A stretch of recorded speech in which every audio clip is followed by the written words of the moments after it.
விக்னேஷ் ராஜா, இப்போ நீ என்ன கேட்ட? அந்த கல்லுக்கும் நடுவில், போஸ்ட்டுக்கும் கல்லுக்கும் நம்ம வண்டிக்கும் நடுவில் ஏதாவது இருக்கா அப்படின்னு சொல்லி நீ கேட்க, அப்படி தானே? இப்போ இந்த இடத்துல ஏதாவது உனக்கு இருக்குன்னு சந்தேகம் வருது இல்லையா?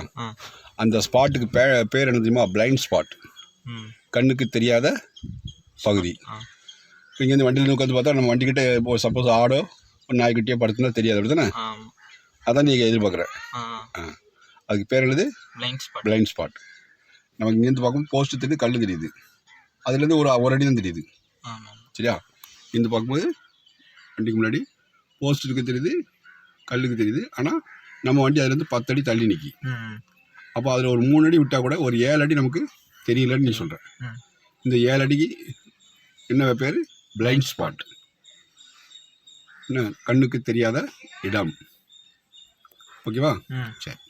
இப்போ நீ இதை தெரிஞ்சுக்கணும் அப்படின்னா வேறு வழியே கிடையாது. என்ன? வண்டி விட்டு இறங்கி போய் பார்த்துக்கோ. இப்போ நம்ம வண்டியை மூவ் பண்ண போகிறோம் இல்லையா? அப்போ வண்டி விட்டு கீழே இறங்கி போய் பார்த்துக்கோ.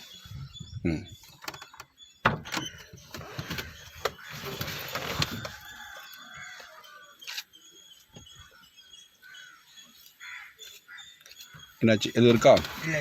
ஒன்றும் இல்லை. அதாவது நம்ம வண்டிக்கு பின்னாடிருந்து வந்து ஏறணும், வண்டிக்கு முன்னாடி என்னன்னு நீ கவனிக்கலை. அப்போ உனக்கு அந்த சந்தேகம் வந்துருச்சு இல்லையா? Very good. இது நம்ம முன்னே